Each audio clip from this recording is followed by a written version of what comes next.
Hi guys, relationship save చేసుకోవాలంటే ఈ 5 rules follow అవుతే కనుక మీ లైఫ్ చాలా బాగుంటది అనమాట. మీ ఎవ్రీ రిలేషన్షిప్ లో కూడా చాలా బాగుంటది. ఫస్ట్ రూల్ వచ్చేటప్పటికి మీ యొక్క సమస్యలు మీలోనే పరిష్కరించుకోవాలి. అది ఫ్రెండ్స్ అయినా, లవర్ అయినా, మ్యారేజ్ పర్సన్స్ అయినా, లేదా బ్రదర్ అండ్ సిస్టర్స్ అయినా సరే, ఎవరైనా సరే మీలో గొడవలు మీరే పరిష్కరించుకోవాలి. థర్డ్ పర్సన్ దగ్గర అంటే సెకండ్ రూల్ వచ్చేటప్పటికి థర్డ్ పర్సన్ దగ్గర ఎక్కువ కంప్లైంట్ చేయకూడదు. కంప్లైంట్ చేయకూడదు అంటే ఏదైనా గొడవ జరిగింది అనుకుంటారు, నాకు ఇలా గొడవ జరిగింది మాకు తనకిని, సో అని చెప్పేసి మ్యాటర్ అనేది చెప్పకూడదు. అలా చెప్తే కనుక మీ మయం జరిగిన గొడవ నాడు క్యాష్ చేసుకునే అవకాశాలు ఉంటాయి.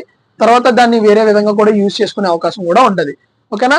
నెక్స్ట్ వచ్చేటప్పటికి మీ పార్ట్నర్ తో ఓపెన్ గా మాట్లాడండి.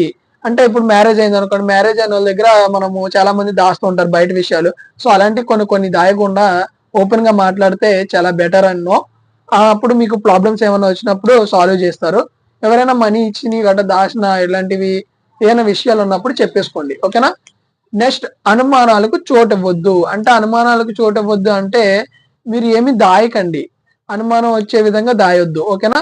తర్వాత నెక్స్ట్ వచ్చేటప్పటికి మీకు ఎవరు ఎన్ని రకాలుగా నమ్మించినా, అంటే కొన్ని వేరే వేరే రకాలుగా చెప్తుంటారు కదా, వాళ్ళందరికి కూడా మీరు క్లారిఫికేషన్ అడిగి తెలుసుకోండి. తెలుసుకోకుండా వెంటనే వెళ్ళి మనం అడిగేకూడదు.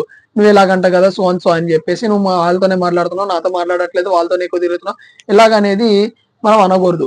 అండ్ నెక్స్ట్ చివరిగా ఒక మాట, లవర్ అయినా, మ్యారేజ్ అయినా, మీ 3 రిలేషన్షిప్స్ అంటే ఐ మీన్ ఫ్రెండ్ అయినా, లవర్ అయినా, మీకు మ్యారేజ్ పర్సన్స్ అయినా సరే, మీ 3 రిలేషన్షిప్స్ కూడా నిలబెట్టుకోవడానికి 3 వ్యక్తులు అంటే మూడో వ్యక్తి మీ దరిదాపుడికి రాకూడదంటే నమ్మకం ఉండాలి, పరిచయం. ఓకేనా. అనుమానం ఉండే పరిస్థితి రానివ్వకూడదు.